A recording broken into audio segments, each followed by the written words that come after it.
Are you tired of the marketing guessing game? Does your website feel more like a digital billboard than a client magnet? If you're nodding along, you're not alone. And it's time to stop the uncertainty and start getting real results. Let's talk about your marketing spend. Are you just shelling out money every month and crossing your fingers? Do you ever wonder what impact your marketing is really having on your revenue? Well, it's time to take the guesswork out of the equation with Rise Up Media. We've been working with them for over a year, and the feedback from our fellow members has been fantastic. Rise Up Media is here to take your marketing to the next level. They'll even perform a full audit of your online presence, giving you the good, the bad, and even let you in on what your competition is up to that you're missing out on. And the best part, there's no obligation, no catch, no pressure. If you decide to work with them, their contracts are month to month. That's right. No long-term commitments tying you down. So what are you waiting for? To learn more about how Rise Up Media can transform your firms, visit riseupmedia.com/maxlaw, and Rise is spelled with a Z. riseupmedia.com/maxlaw. This is Maximum Lawyer with your host, Tyson Mutrux.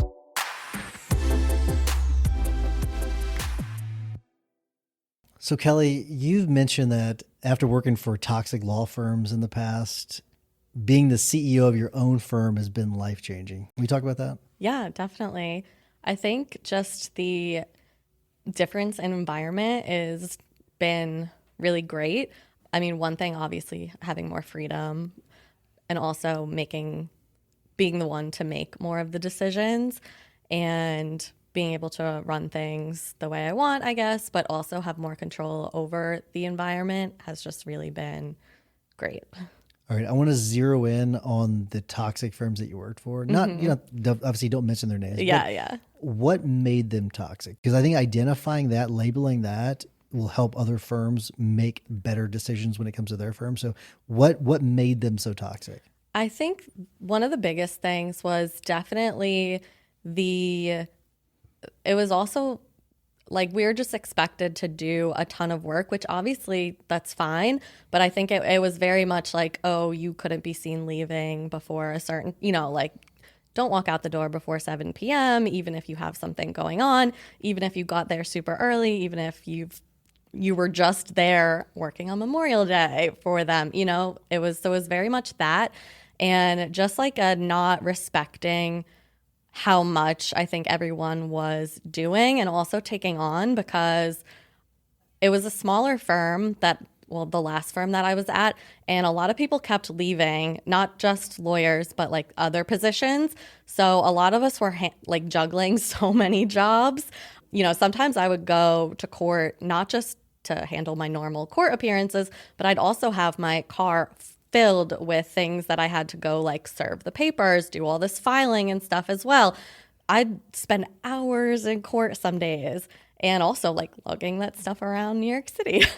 And it was never really even acknowledged that we were all doing all of this extra stuff. So I think just the appreciation, and also I guess to a level it's the micromanaging of just trust us that, I'm always going to want to do the best that I can do, and probably even more than that, but just give me the space, because I know, I'm fine to stay super late when I know I have to get things done, but not every single day of the year is oh, I need to be here for 12 hours.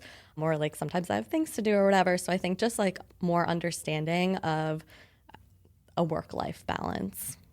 That reminds me of a job I used to have where it was as a lawyer, and it was really interesting because me and another guy, we started the exact same time. We started as interns, and then we became attorneys with them. And we would get there 6, 6:30, 7. It was the latest we would get there sometimes. We'd get there super early. We would work till about 6, 6:30, and then we would leave. And then the owner started getting mad at us because it was like he wanted that face time. And so what we just started doing was, okay, fine. We'll come in at 8:30.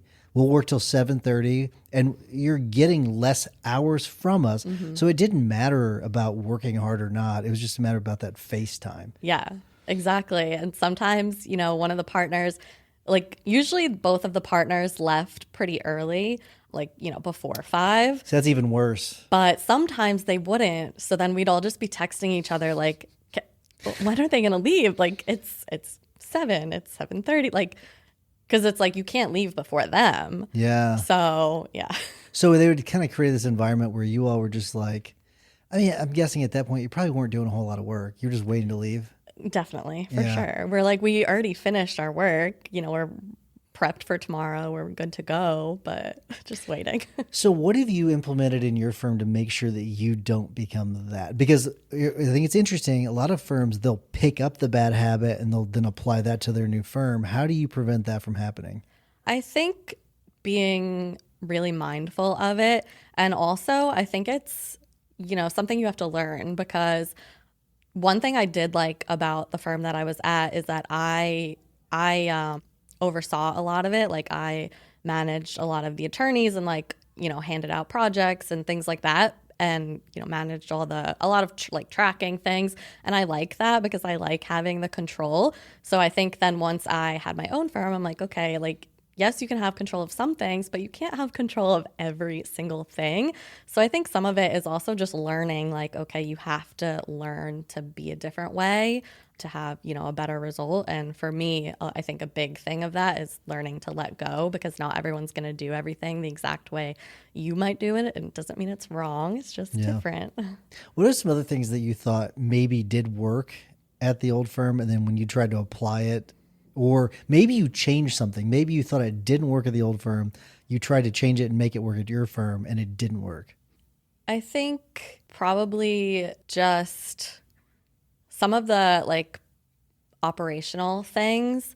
I did try somewhat, I think, to have maybe some systems that they had and things like that. But, one, I'm doing a completely different area of law right now. And also just very different. I was in litigation. Now I'm transactional. So I think just learning that even different tasks and things might require doing different things as well. What was that transition like? Because you go from, litigation, you're battling each other. That's how I feel. Like I'm just battling all day sometimes.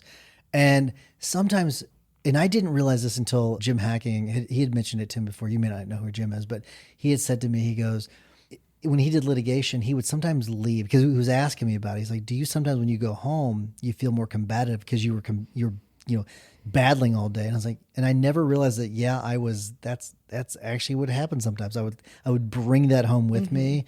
Or there's times where I'll be talking to a client where we're battling each other sometimes, and I have to remind myself, okay, we're on the same team here. We're not battling each other. Did you have to get over that when you went from litigation to a transactional practice? Yeah. Honestly, I feel like that is probably the biggest difference between working with litigation and then now, because I do feel like I was just, also some of this is just that I wasn't really the type of person that loved going to court and doing that every day. But I do feel like I was on edge every single day, on high alert essentially, because you always have to be, ready, or ready to handle what's coming next, or if, someone didn't show up and then we'd have to go to trial, or, whatever was going to happen. So I do feel like I was always on edge, both going to court and then also at work with some of the other attorneys, or, being competitive or things like that. So that was one of the biggest changes to now. I just feel like this much more calm, regularly calm, and it's nice. 'Cause I'm like, oh wow, I forgot. You don't have to be on edge or Sure. fight and flight all the time, because you're not just constantly fighting. Do you miss any of that though? Sometimes I do. I definitely miss, because I think also it's the adrenaline of when something good happens and you're really excited about it. It's not exactly the same. I'm for sure always excited when my clients get their trademarks registered. And, sometimes it's a little more heightened if I've overcome a really difficult refusal. So then that's exciting. But it's still not exactly the same as when you go into court and you're arguing with someone and then the judge is goes with you. That's definitely fun. And sometimes even the arguing is fun. I guess that's why we're lawyers, because that's true. Kind of fun. Yeah. There's definitely an art to miss it. Yeah. So What made you want to pick up trademark? Like, why go to a transactional practice? Did you have experience with this before? No. So I definitely was interested in intellectual property. I did take some classes in law school, and those were more of my favorite classes that I took. So it's definitely something that I've always kind of thought about, but I actually just fell into the private firm that I had been at, and I didn't really intend to go into that area of law or stay, but then I just kind of just ended up staying there for years. So then when COVID happened, that's when I switched because courts started closing. First, they cut our salaries. Then, like, they started letting us go one at a time because courts were still closed into June of 2020. And then that's when I decided to pick up trademarks instead. And I spent that whole summer, like, learning even more about it than I had. And that's when I started my firm. So you used that as an opportunity. That's nice. Yes. What advice? Let's say that this were to happen today, but you don't have the benefit of everything shutting down, so you don't have that time. What advice would you give to people today that wanted to take on? They wanted to go from like a litigation type practice to something like trademark day to actually learn that area of law and then launch a firm. What advice would you give to them? I think there's so many people, or at least I've seen so many people and like advice that you have to like quit and put 24/7 into building this business. And I think that's fine if you do. And I think for me, obviously that's what I did. Well, not quit, but had 24/7 to do it. But I don't think that needs to be how everyone does it. Like, I think you could definitely spend time, while you're still at a 9 to 5 quote, or 8 to 7, whatever Yeah. it is, building a firm, and or at least starting to put those pieces into place behind the scenes, learning a different area of law, doing all the research you can. There's so many paid ways to do it, but there's also so many free resources out there to like learn things as well. So I think learning that, also for me, like joining Facebook groups have been really helpful. That's the first thing I did before I started. I had joined a trademark attorney Facebook group. Nice. And the way that I went through like years of posts of just people asking all different questions, citing to sources, and then I'd go read whatever they cited. And then I would save all these posts. I'd like so much. I went through years of stuff because I was like, I want to know everything. But it was really helpful. And also not only did I like learn about what I wanted to do, but I also learned a lot about, operational things, marketing, like firm questions as well, not just the law. And also I saw how helpful the other attorneys were in the group. And honestly, I think that is probably the number one thing that gave me the courage to do it, because people used to tell me, mainly my mom, since I went to law school, why don't you start your own firm? And I'm like, no, you're crazy. That's never happening. I'm never doing it. And then 2020, I was like, Mom, I'm actually starting my own firm. But that was one of the biggest things, because I was always so scared of, okay, if you're going out on your own, you don't have people to ask questions. Like, you don't have colleagues, you don't have a boss telling you what to do. Like, how do you know what to do? But then I saw in this group, people were all leaning on each other and, so helpful. So that really gave me like the courage to be like, oh, okay, I think I could do this. And then if I have questions, there's literally thousands of people in this group that are willing to help. So that was definitely like the biggest thing. What has surprised you the most in starting your firm?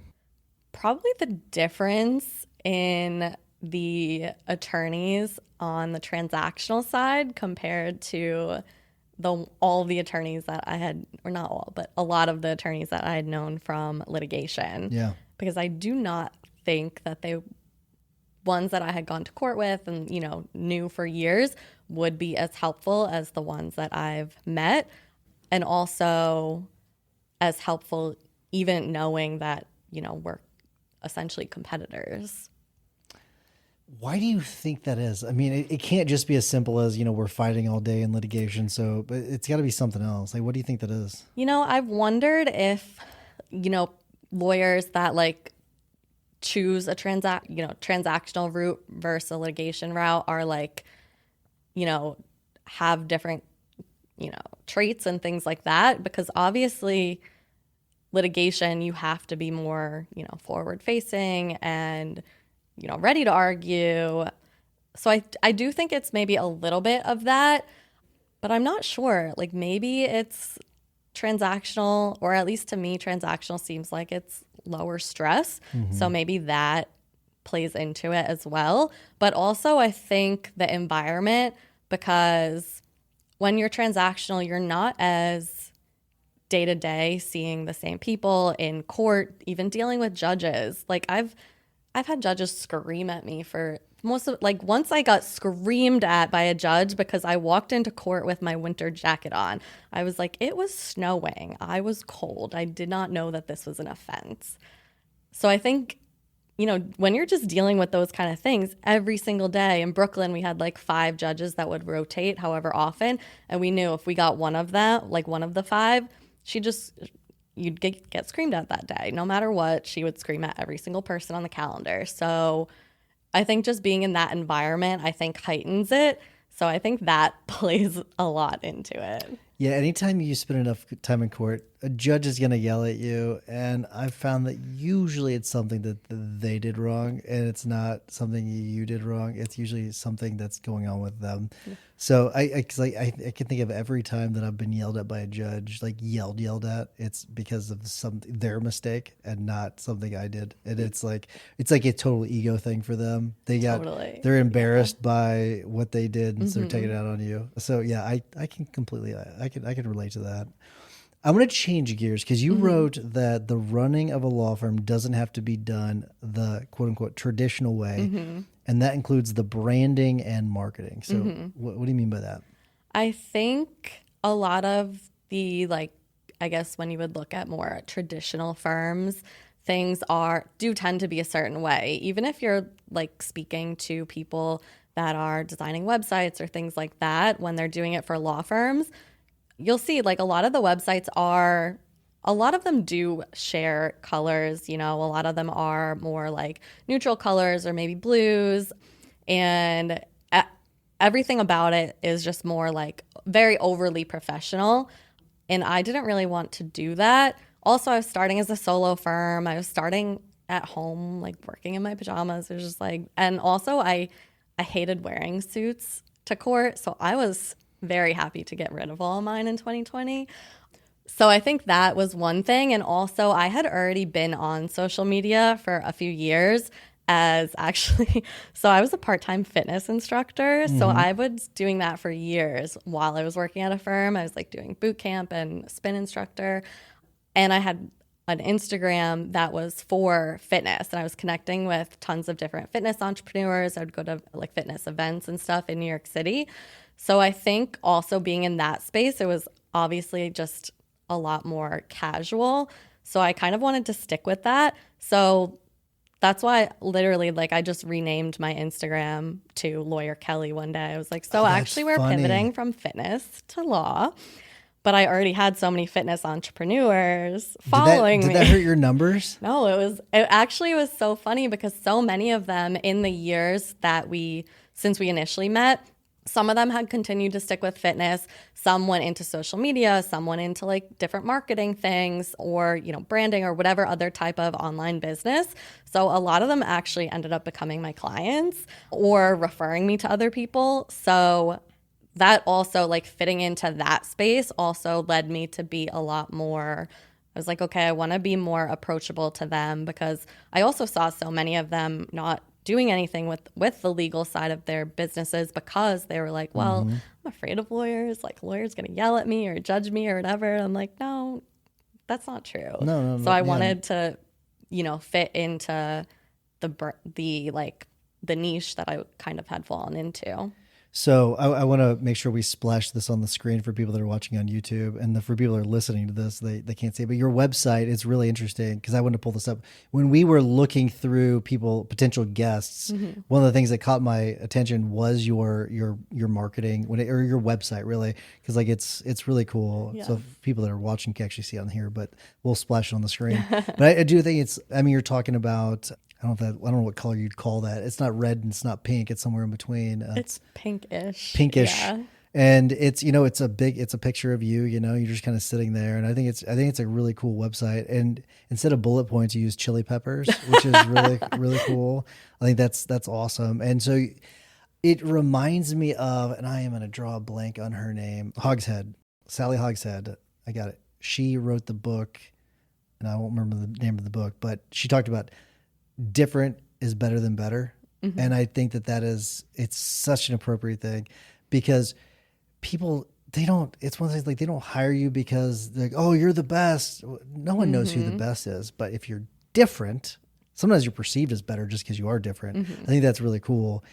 Where did that come from? Like, where did you pick up all that knowledge, though? I wonder how were you able to learn that in a way and then capitalize on it? I think I had learned a lot about marketing, especially marketing on social media, in the years that I was doing fitness things on the side. That's really where I started, like, posting regularly on social media, getting comfortable with it and kind of learning all about it there.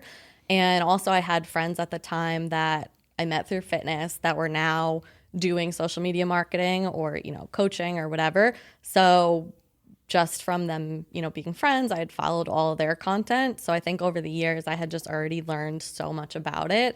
So when I started my firm, I was kind of already like, well, I know exactly what I want to do, because, I already had all of that, like, marketing training and stuff from a lot of that. How do you bridge the gap between the posts and making them a client?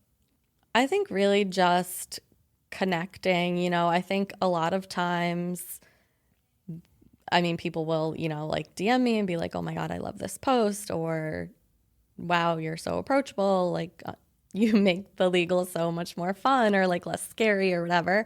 So I think that makes it easier for them to either message me or email me.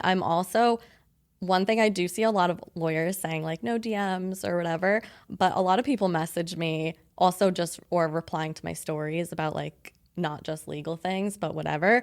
But I think just creating, like, a more casual, like, inviting environment has led a lot of people to, just chat with me about legal stuff or other things, and then, end up booking that way. And I've also had tons of people that, over the years in following me have started a business, or knew someone that did, or started chatting with me about my post about, like, oatmeal or something. And then now, like, 3 years later, they're like, okay, now I'm ready to trademark, Oatmeal, that's funny. It's actually funny because I started posting, this was like maybe 2 or 3 years ago, I started posting. I don't really love oatmeal, but it's like a healthy breakfast. So you got to eat it. Yeah. So I literally post a picture of my oatmeal and I write, like, my stupid oatmeal for my stupid health. And I don't know why, but I've never gotten more engagement on anything that I've ever posted except my oatmeal stories. Really? It's like the thing I get the number one messages about. Is there a certain mix of like things you post about? Like, do you like, okay, sometimes I'll do, like, a little bit about food, and, like, do you have, like, a mix that you intentionally try to put out? So for posts themselves, I try to keep it mostly legal related. Sometimes I'll put things about, like, travel, or now that I'm living in Nashville, I'll put stuff about that. But for posts, it's definitely like 90+% legal. But my stories are where I show more of, like, my life. So that's where I'll post more about, like, things I'm doing, or oatmeal, or, like, my dog. So that's how I think people are like, oh, like, one person wrote a Threads post about me yesterday, and they were like, she's a Swiftie, so you should hire her. And I was like, oh, thank you. So nice. Just, like, other things that people can connect with me on. And a lot of times that is why they end up hiring me, because they're like, oh, I knew her from this. So I think the stories, I do post some legal stuff on stories. Now I feel like Instagram engagement is so bad. Sure. So it's a little bit different. I feel like I don't post as much legal stuff just because it won't get watched. But I do try to, like, post things because it does just make you more relatable. How do you stay up to speed on the algorithm itself? I am for sure chronically online. So I always see things. It varies with what app I'm chronically online with, whether It's like Instagram, Threads, or TikTok, but I do stay kind of up to date just from there. And then also having like now, so many of my close friends are like also use social media. So sometimes like if I haven't seen something, then I see their post about it and I'm like, oh, okay, let me do that. I think you may be the first person on the podcast to mention Threads. And since we started in 2016, I know Threads is not that old, but I'm surprised. I didn't know people still use Threads. Is that people still use Threads? Threads is actually where I get the most engagement currently. What? Like now it's far better than TikTok or Instagram for engagement. So Instagram, I would say I use just as like, you know, it's easier space to put like, you know, you can put colorful graphics and videos and stuff. But Threads is where I get the most engagement for sure. It's where I've gotten the most new clients from this year.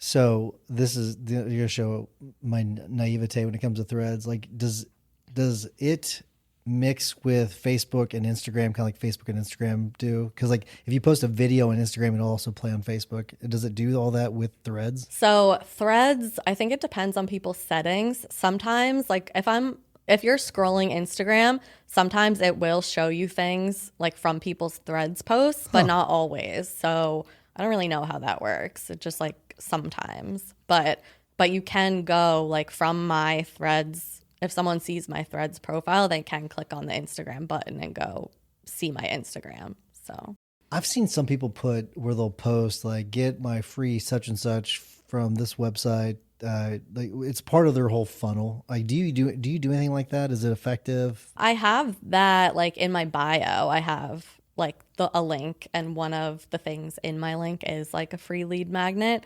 So I think those are good, but I don't really post about them that often. I try to keep most of my posts, especially on Threads, like not salesy at all. Usually it's unrelated things that people find me from, like talking about random things or Nashville or something. Isn't it bizarre how like there's like with social media, sometimes it's just random things that they will find you about, and that's how they ultimately end up becoming a client. But that's also what makes me so uncomfortable about social media when it comes to a marketing campaign, because a lot of it's unpredictable. It drives me crazy. Yeah, it's very unpredictable, but that is why I always tell people to be ready to go viral at any point and be like set up for it. So for me, that means like having your bio optimized for whatever you do to make it clear for people. Because if you do go viral, you know, a percentage of them will click on your profile and they'll want to read it. And then if you have the link in there, a percentage of those people will click on that. So I have it very clear, like, okay, here's my free thing, here are my paid things, whatever. Because I went viral on TikTok in 2021, actually a post about LLCs. Oh, interesting. Video about LLCs. And that's where I got over 10,000 followers like overnight on TikTok, and I had my funnel set up.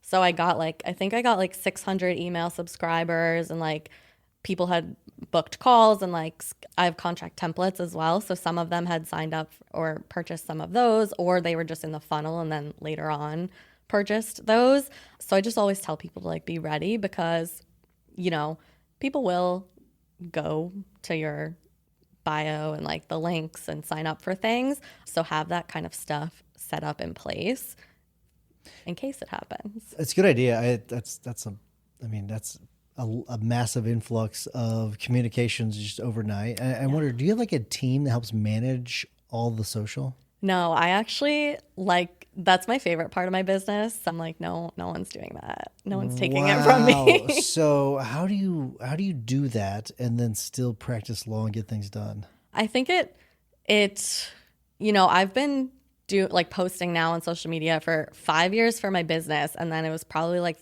3 to 4 years before that as like fitness stuff. So I think for me, it's just it's much easier. You know, once you're doing it for such a long time, it takes a lot less time to do it.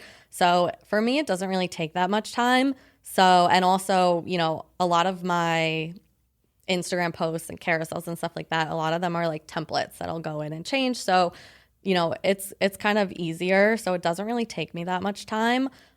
And also especially with like videos the way that they are now, I find that they're so much quicker. Like a lot of times it's just like the reels that go the most viral net currently, probably all of this year, are really like short 5-second B-roll videos with text over them. Really? So you really only need to have a random video of whatever, preferably with you in it or something, and then you just need to come up with the hook for it and then a caption.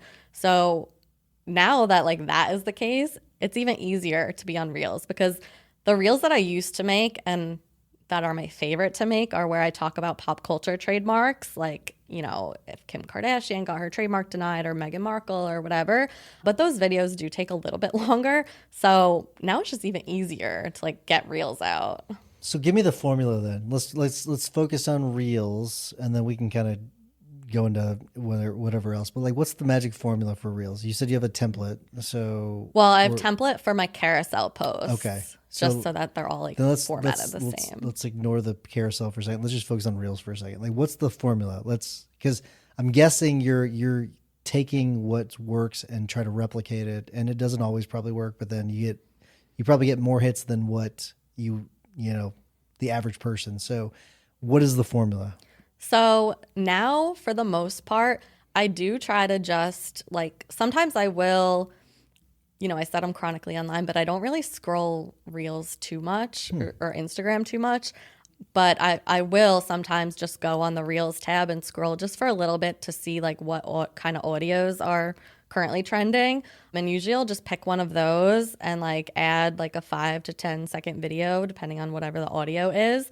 And I also just try to have some videos like that I'll cycle through, like, because I don't know who takes tons of videos of themselves, or some people do, I guess, but I don't really. So I just, every once in a while I'll cycle through the same ones. But really I just put that there and then put text over it on the top. Sometimes it's an idea that I've seen, like maybe some, social media manager that I follow posted like, oh, here's a trending audio. Like that's what this week, like I just happened to open Instagram. I saw it. She's like, oh, here's a trending audio. Like, make sure to use this one. And she said, like, here's an idea. Like, talk about, a story or whatever. So then I'll try to come up with some type of hook. Not gonna lie, now with AI, I do sometimes use ChatGPT to help me come up with like more clever hooks, or shorter ones sometimes. Is it good? It is. So I actually have a custom GPT that I purchased from a copywriter that is designed to, she's like trained it on all like sales and consumer like psychology and stuff like that. So it's for sure better than regular ChatGPT, but it's also all trained on, I give it tons of like, I give it PDFs. So it's fully trained on like my brand voice. Like It has like, 40 pages of my Instagram captions and stuff that I've written. So it knows like my voice. So that's pretty much how I come up with my hooks now. And usually I'll just say like, okay, I'm using this audio and this is kind of like the idea I want, or can you help me come up with some angles based on like, all of these posts that I've posted before to kind of like help repurpose. And that's really what I do. I just like repurpose a lot of my stuff. And sometimes I'm like, I feel boring. Like I feel like I'm saying the same thing over and over again, but that's what marketing is. Yeah. So, and then I also do throw in pop culture things like this over the summer. Love Island was a big thing. And then also The Summer I Turned Pretty, the show. So, sometimes I make my posts about those too, because then it spikes engagement a bit. So that helps like relating to the legal stuff. Yeah. So I think that's a great idea. When it comes to the prompts, are you basically recycling prompts too, where you're like, okay, is it like a template where you use it when it comes to the prompt where you'll just fill in certain things? Like, for example, the song, maybe. So everything's the same. And is it one big prompt, or is it like, are you prompting one at a time for each of those things? it really depends. I do have some prompts that I'll use, but usually it's honestly just random based on like what has popped into my head that week, or sometimes what I've seen people talking about on Threads, which is where I spend more of my time scrolling, because I will see people saying like, or complaining about something, or, saying this happened to them, or this person copied them, or whatever, and it might spark an idea for me. So usually a lot of it is more like in the moment, and then I'll ask like, okay, can you come up with some like angles, or like, let's talk about how, behavior psychology and like sales and stuff is changing in 2025. Can we come up with some new angles to post? And, you know, sometimes you do have to kind of tweak it. It's like, okay, no, that's great, but I want just something that's like 1 to 2 sentences. It has to be, you know, engaging and things like that. And sometimes I'll just end up writing it myself or using things that I've posted in the past and like using the same hook. So a lot of it is just like, it is pulling from a bank of, you know, stuff that I've done in the past. Do you keep the bank somewhere? Like, do you like just, or do you just, I just kind of know? should, Yeah. but I feel like I have started that so many different times, and now I just have all these different PDFs with like, you know, from different seasons. And now, you know, if you are using ChatGPT at all, you have to every so often start a new chat. Otherwise, it'll get worse and worse or start like hallucinating. So now I try to like start a new one every month and just try to like, I have to feed it back my information. Oh, that's interesting. So you're having to redo a bunch of the stuff that you've already done. Some of it, yeah. What? Because then I'll notice like it's giving me not good things anymore, and I'll be like, okay, it's time to start a new chat. What makes a good hook? I think it's just something that is quick and engaging, and I think it also takes a lot of testing. There's plenty of times my posts have flopped, and I think it's just trying different things. Honestly, some of the things I'll do, I'll write them like 3 different ways, and then, you know, weeks apart, I'll post all 3 different ways and kind of see. Or sometimes I'll also ask people, like, my best friend, I'm like, you're my social media manager. I'm like, does this sound better or does this sound better? Like, which one's more engaging, or which one would you stop your scroll on? So a lot of it is just like testing. Now there's also trial reels, which are not shown to your followers, but they're shown to, I guess, random people. Oh, interesting. So honestly, I think it's still a lot of testing, but someone recommended this a while ago, so I've been doing it. Basically, as soon as I create a reel and like, you know, I have it in my drafts, I duplicate it, and then I'll post one to my regular feed and one to my trial reels. The same exact thing. So I'm not like doing anything different, but it's getting pushed to different audiences. And a lot of them nothing happens, nothing goes anywhere. But sometimes I will get new people from those trial reels because Instagram's trying to find your audience with it. I guess that's the intent. So I think some areas it works better than others. So I think law is a little harder for Instagram to like gauge who would want to see this. But I'm like, okay, well, it doesn't really take any extra time. It can't hurt. So I'll just, that's my current, like what I'm doing with my reels. All right, I'm going to test you a little bit here. And because I'm just pulling up Apple News, I'm just going to pull up just randomly. We're going to try to figure out how you would approach. We're going to assume that these are like the top stories. Okay.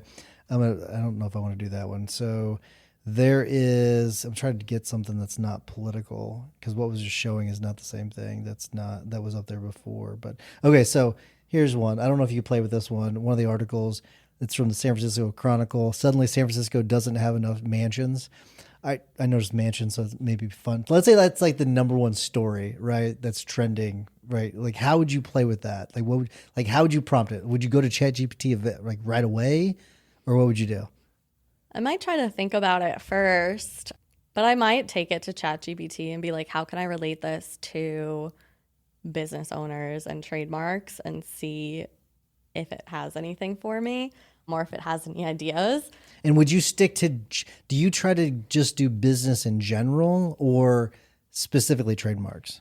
So I would say probably the majority of the time it's more trademarks, but I do try to do like more business in general kind of posts as well, especially just because that is relatable for more people than just those looking for a trademark, or also relatable to like current and past clients that have already hired me.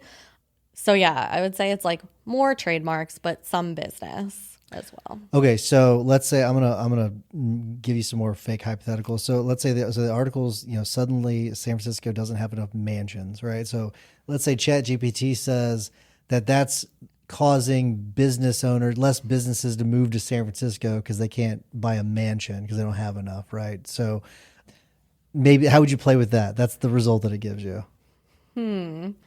I mean, maybe something about like when you trade, obviously a better hook than this, but something about the idea like when you trademark your brand, you own your brand, it gives you more power, and then you can move anywhere you want. So you don't have to go to San Francisco. I like that. Okay. So would you come up with that prompt and then ask ChatGPT to give you some to tweak it?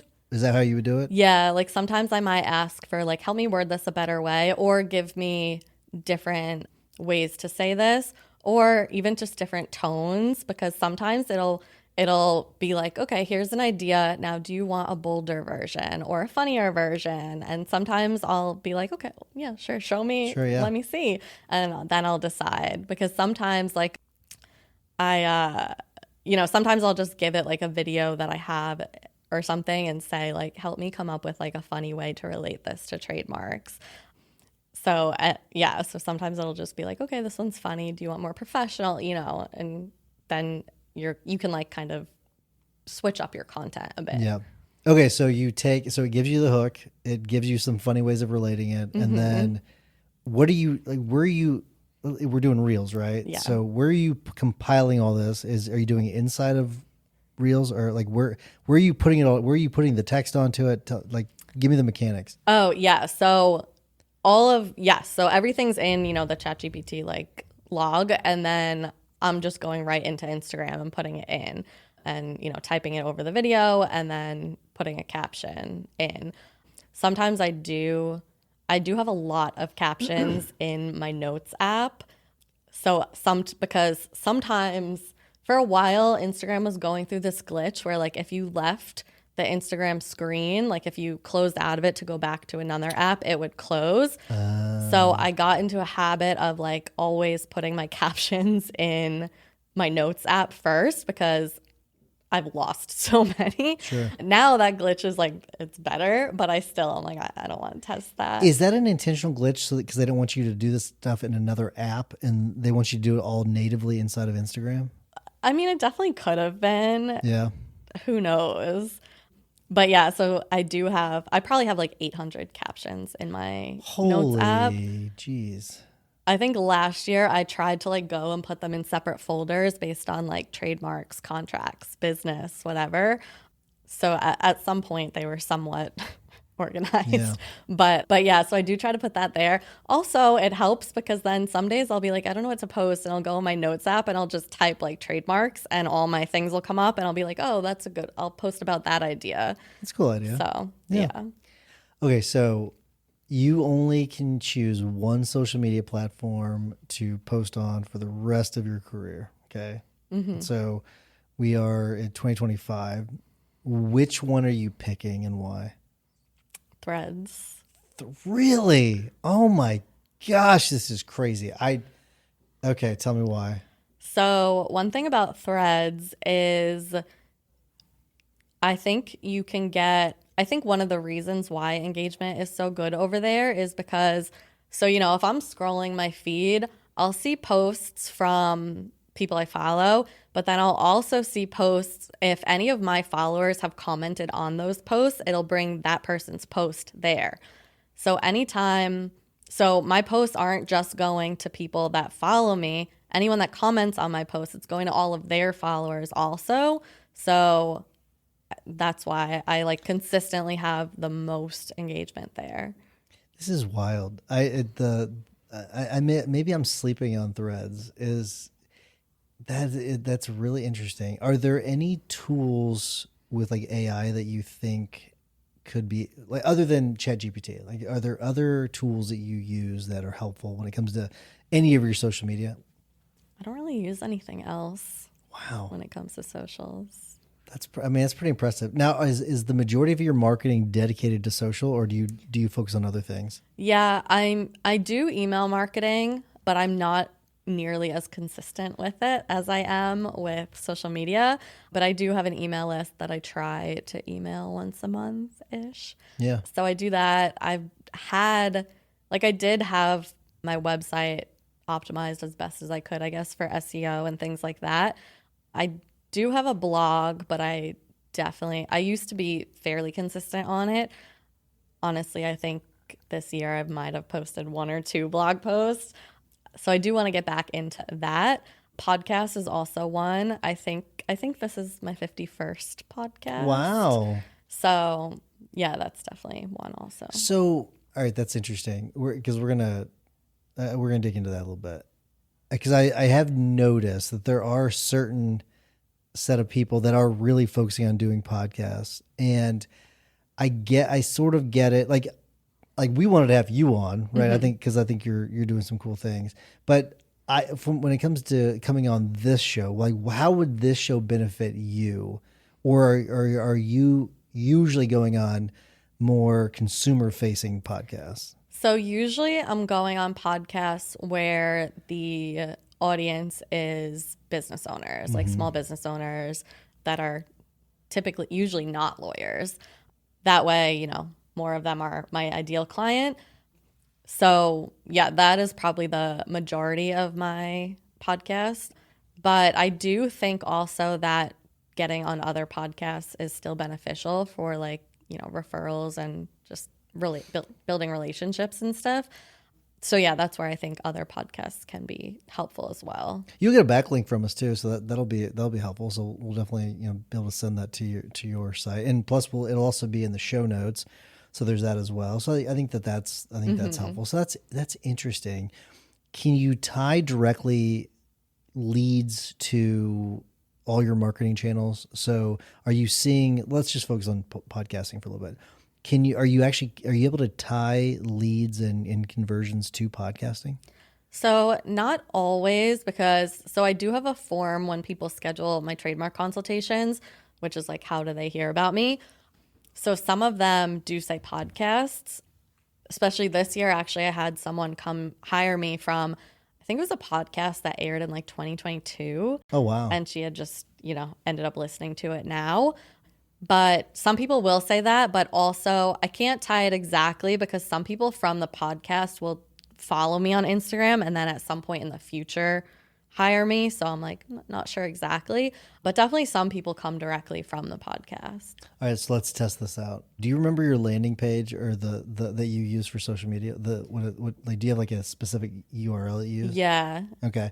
We're going to test this out and see if it leads to anything. So give what that URL is. I think it's yourlegalera.com/links. Okay. So /links, LINKS. Yeah. Okay. So hopefully people so if you need a trademark attorney or maybe you have a referral, click on that and submit. I want to test this out to see if you get any, I guess, even if you're just listening, you want to test this out, click on it and submit your information.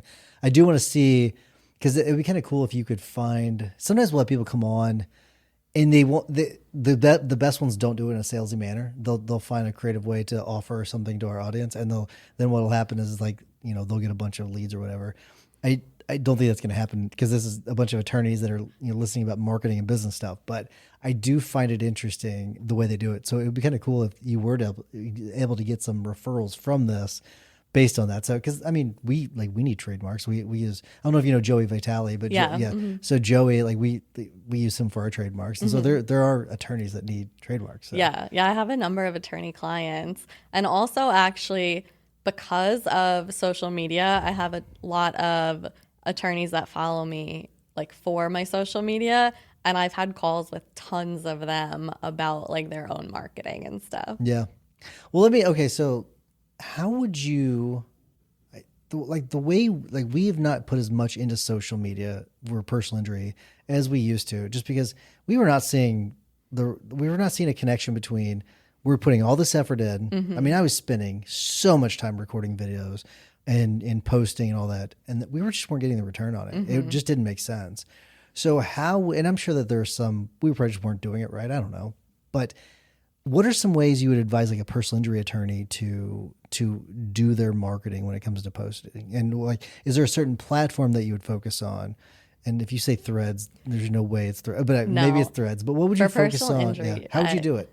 I would say probably more video, maybe TikTok actually, because I do think for personal injury, it would be more video focused because it's obviously individual consumers versus businesses, whereas trademarks, obviously is B2B.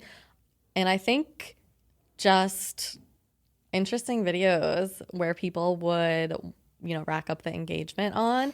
And that is what I've seen from personal injury attorneys. I do think it's a little different too, as far as like conversions. I do think that B2B is a different type of social media than B2C.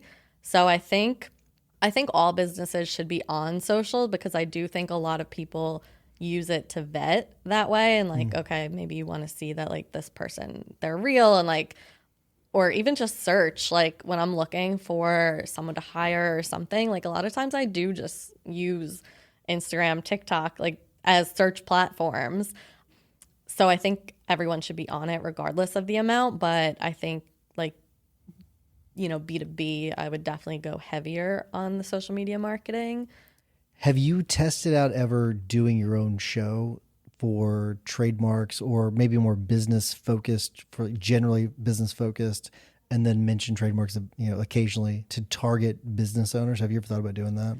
No, but I do. So one of my friends has a podcast. She's in HR for small businesses. Sure. So she does like consulting and helps people with all of that. So her podcast is HR related, but we have a special podcast that the two of us do through her podcast that's just pop culture. Nice. So every few months we record episodes because we both watch like Bravo and whatever. So, but we will talk about it from like a legal and HR perspective, from like, but whatever's going on. But that, like no client is going to come to me because it's not about trademarks, has nothing to do with trademarks, but it is like our pop culture way of like, we have something fun to talk about too. Don't sleep on that, because there's a lot of people like Bernard Nomberg. I don't know if you know him. He's an Alabama attorney, and he's like big into like baseball cards, and he started these like Facebook groups for like baseball cards, unrelated to law, but everyone knows him as I think he does workers' compensation, right? So in Alabama, like they all know him for that, and I think it does lead to him getting quite a few cases. Yeah. So don't sleep on that necessarily. Just make sure you plant that seed every once in a while that you are a trademark attorney. Yeah. Because it could lead to more cases than what you might think, or matters. I guess you'll probably call them matters, don't you? Cases. Cases, I don't know. yeah, matters. It's like, I think if I were to go from litigation to transactional work, it would be really hard for me not to call it a case. I still call it a case. Yeah, even though it'd be hard not to. Okay, so if you were to choose, let's say you had to get rid of everything. So you got the podcasting part, right? You've got the website, you got the social, and you've got the newsletter. If you were to get rid of, so we already said you like Threads the most. So you have to get rid of everything but one of those. What would you get rid of? Or what would you keep? Besides Threads, what would I No, keep? you Threads is part of it. So would you just, out of all of the everything, things, you can only, what would I keep? what would you, what's the only one you would keep? Threads. Yeah. Wow. But also, I think one reason I also like Threads is it does give me flexibility to like talk about whatever I want. Like I talk about everything and anything on Threads. I talk a lot about Nashville. I talk about dating. I talk about my family. I talk about anything. And that's where I get so many connections from that end up then, turning into clients or referrals. This is a great segue, because I wanted to ask you about this a little bit more, because I've heard like the best way of approaching posting and on any platform is to kind of mix it up a little bit. Like you have different, like think of it like, your platform has like 4 legs on it. And so one of them might be Nashville, one might be dating, one might be trademark, one might be food or health or whatever it was, right? Those are like the 4 legs of your stool or of your table. And so that's your platform. And I wonder, do you approach it that same way? Because I've heard like that's the way to do it, because that's the most effective way, right? People get to know, like, and trust you. Is that why you do it, or is it just because you like to post there generally? Like, do you have like some strategy as a part of it? So for Instagram, I have more of a strategy where my like content, like whatever you want to call it, pillars or whatever, would be more like business, trademarks, maybe Nashville.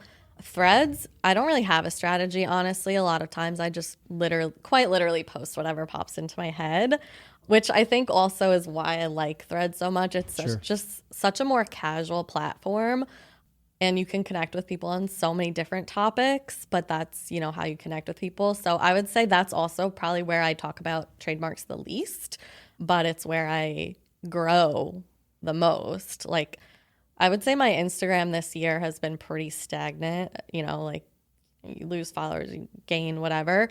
But my Threads is the only place that I'm like actually growing and meeting new people. Does that maybe, to me, and maybe I'm just oversimplifying it, but to me that indicates that maybe you should be talking about more of those other things on the other platforms? Yeah, I think that, and that's definitely an idea. So I actually just started because I like to try new coffee shops in Nashville and work from them because I'm far more productive there than at home. Sure. So I've been making coffee shop videos and posting them on TikTok just because TikTok has always been more of a like, yes, I post about law there, but you can kind of like post other things. For me, Instagram always seemed more like, oh, you have to be more like legal focused. But I did just actually last week, I posted my first coffee shop video on my Instagram, and a bunch of people messaged me saying like, oh, they like that, keep doing that. So I am going to start posting like more things there too. I think you're onto something. Yeah. I think I can't wait to like see in like a year, and like hopefully it's like blown up even more. You made a massive move from New York to here to Nashville. That's where we are right now recording, and I wonder why the move and how did that affect business? Yeah, so I actually wanted to move to Nashville since 2014. I took the bar here in 2016, took the New York bar in 2014, here in 16, thinking that I would move here shortly after. I didn't. I finally got here end of 2023, so it took quite some time. Yeah, those golden handcuffs on. It's hard to move. Yeah, I was just like, I don't know if I can do it. Yeah. So I finally did it, and I just really always liked this city. It's a I beautiful visited city. so I many really times, like it. Yeah, it's a so, really cool city. Yeah. Yeah.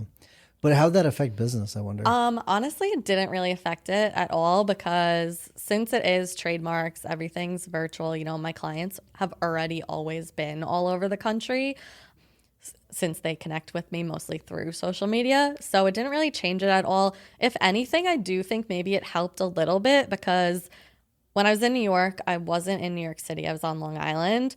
So I wouldn't really be known for like New York City content, but here I am known a little bit for Nashville. And actually, ChatGPT has referred me quite a few times. Really? People have said like, oh, they were like searching ChatGPT for like a female lawyer, trademark lawyer in Nashville, whatever, and they found me. So I feel like it's helped a bit. Have you intentionally tried to make your way into ChatGPT results, or is that just a fluke No, I thing? have absolutely no clue how it happened. When I saw it the first time, I was like, oh my God, this is so cool. So That is interesting. I mean, I am convinced like there's practice areas out there that are just ripe for disruption where you would go into certain areas. Like your whole marketing strategy could be you create a bunch of different website pages on different cities across the country that are the size of Nashville, not New York size, but yeah. like Nashville size, and just dominate. Yeah. And I think people do that for sure, especially with like Google ads and stuff. I definitely think people do that. Do you play with anything like Google ads? No, I haven't. I've tried Facebook ads in the past, but I've never done Google ads.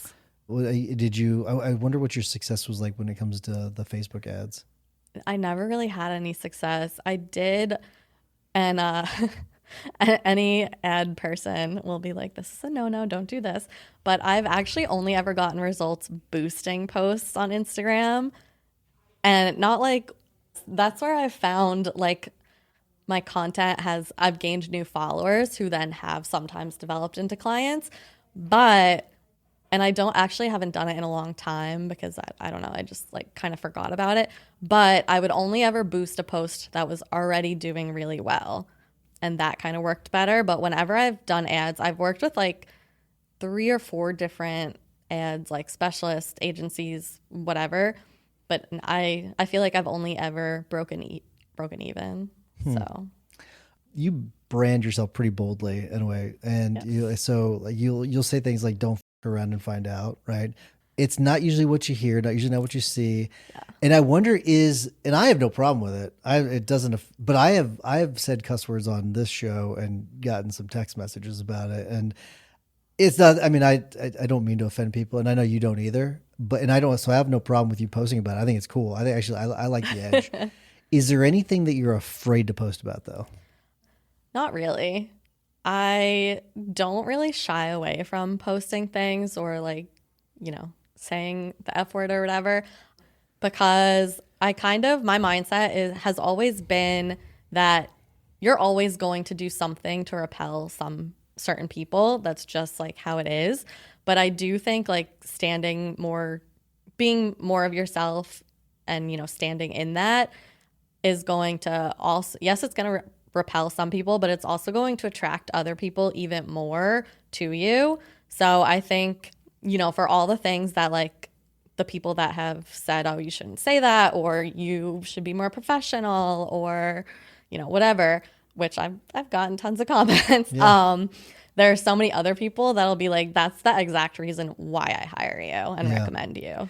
So it's interesting to me because you'll have people that specifically like cussing or something, or they'll talk a certain way, but on video they won't. They'll talk another way, and to me, that's just being disingenuous. That's not who you really are, and don't go judge someone because they're doing it. And that there's nothing unprofessional about it. Like to me, it's unprofessional and disingenuous for you to act a certain way whenever you're off camera, and then when you're on camera, you act another way. And I think that I kudos to you for being yourself. I do wonder about like politics though. Like, I try to be very like down the middle and very kind of vanilla when it comes to that, because it's like one of those things where like you can disagree about one topic. That's what's so crazy about politics these days. It's like one thing, just one. It could be a little thing to you, but to another person, they're done, and you may lose an entire side, right? An entire side. And I think that's so unfair, but I also think it's like, okay, that's dangerous. So I try to be very, very down the middle when it comes to that, not show politics at all. Do you treat it the same way, or do you same way? So you're I'm very political, especially on Threads. Yeah. Which is where I get the most followers. Yeah. But yeah, I would say I'm very political, and I have for sure gotten people saying like, oh, well, now you're losing me as a client, like after an election or something like that. But then I'll have 20 more commenting, well, you've got me now. So I do think it's that same thing of like, yeah, you're repelling people, but you're attracting other people even more. And personally, as a business owner, or also just as a consumer, I look to invest my money in, I guess, businesses that are more aligned in my values are. And I know a lot of my clients feel that way as well. So, I think a lot of my clients would not have hired me if I was silent on a lot of the things that I'm not silent on. Do you have like an avatar client, like an ideal client that you're looking for? Not like specifically. Really, it is just like any business owner that, has a brand that they know that they are looking to keep. Yeah. Something that they're pursuing as a business versus like a hobby. And yeah, that's really it.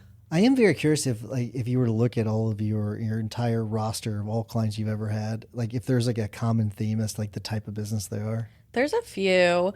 Online business is definitely a big portion of them, like online service-based business owners. I also have a decent portion of clients in the beauty industry.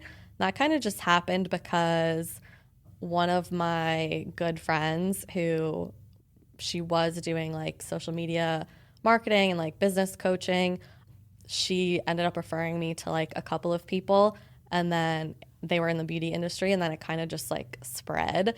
She was actually in Idaho, so like her friends in Idaho that were like in the beauty industry. Yeah. So I have like tons of beauty business clients in Idaho, which is just random. That's kind of cool. Or like also just that area Yeah. of the country. So yeah, that kind of just happened also. So it's my understanding that you created a DIY trademark course. Yes. I Okay. So did. what was the inspiration behind that? This is what we're going to wrap up. We're going to talk about this And so what was the inspiration behind that? So I've always been very against telling people that they should or could DIY their trademark just because there's so much more that goes into it. Also, I always tell people the search that a lawyer does is really like the most important part of the process to, to manage the risk level and also just apply in certain ways to like avoid problems during the process that sometimes you can't fix down the line. And I've also had tons of people come to me that, did DIY it or use LegalZoom or something. And I'm like, we kind of have to start over. So I was always really against it. But I think that people are going to DIY it whether we want them to or not. So I wanted to create kind of a resource that was more of a middle ground to help them DIY it, but actually have like my guidance. So like I go through everything. I show them how to do an actual like real search to, what to look at, how to do the application the right way, how to handle refusals, how to handle everything. And actually, so I launched it a year ago. And if you don't know, it typically takes about a year to get a trademark right now with the trademark office. And this morning I got the DM from one of the girls that purchased last year. My first client that purchased, she finally has her registered trademark. So that is Nice. exciting. That's awesome. So yeah. Congratulations. That's really Very cool. exciting. Have you thought about shifting the course to make it targeted towards lawyers to teach them how to do it? No, because I have a very good friend that already does that for lawyers. And Gotcha. It's the course that I took as well. So yeah. That's fair. Okay. I like And that. I also think hers was really good. So no reason to. Okay, very to good. redo Who it. is that? Sonia Lacani. Okay, I know. Okay, Yes. very good. Okay, Yeah, I okay, know. excellent. I'm supposed to get dinner with her tonight. So. Okay, excellent. Well, you tell Sonia I said hi. Yes. That's awesome. Really cool. See, kudos to you. She should listen to this. I should reach out and tell her that you're protecting her. So that's really good. Yeah, That's I awesome. would only refer people to her. She's the best one to do it. Okay, so here's my last questions about this. Are you worried? Does it worry you at all? Clearly you're not worried, but I wonder if there's any part of you that worries that courses like that plus AI is going to cannibalize your niche. Yes, for sure. It's definitely always on my mind, especially, because I have my trademarks, but I also have my contract templates, which was kind of like a DIY way for people to get contracts without having to pay thousands for, a custom contract. But it was more niche, like a guest release template for podcast guests or, whatever it is. And I do think those have taken a hit since AI because I do think people are more likely to use AI for their contracts. And I definitely think people are going to use them for their trademarks as well. I do think it's something that like I'm thinking about as like, okay, this is coming, AI is getting smarter and smarter very quickly. I definitely think it's something there. It's also, I think, a reason though for having the course versus not having it, because I still think there are, because there was always going to be people that were going to go to LegalZoom or DIY it. Yeah. That's never going to change. But I think there will still be people that'll be like, okay, I could use AI, but I still would rather have a lawyer or at least a resource from a lawyer. So I think that that's also kind of one of the reasons why I really wanted the course, because I thought, okay, maybe, who knows, maybe in a year or two, maybe there will be less people hiring me to do a trademark, but maybe there'll be more people purchasing my course and it can kind of like supplement that way. So that's my hope, at least, that if, services go down, people invest in the course more. I think that's smart. That's why I want to ask you about it, because it is a smart hedge if that's what you meant. But I mean, even if you did it on accident, it is a smart hedge against that. As those other services start to get the need for them goes down, it's a good hedge. And I think that as us as lawyers, we have to start kind of thinking that way. Okay, can we hedge our bets because none of us know really what's going to happen in the next 10 years, but if we can start to hedge a little bit, okay, maybe we'll put a little more effort over in this area. We'll be a little more protected in 10 years compared to other people. Yeah, exactly. Well, thank you so much for doing this. Really appreciate it. Really enjoy this. I learned a lot about, and I'm so surprised by the threads discussion, but thank you so much for doing this. You'll have to get on Yes. Threads. Kelli, thank you so much. Appreciate it. Yeah, thanks for having me.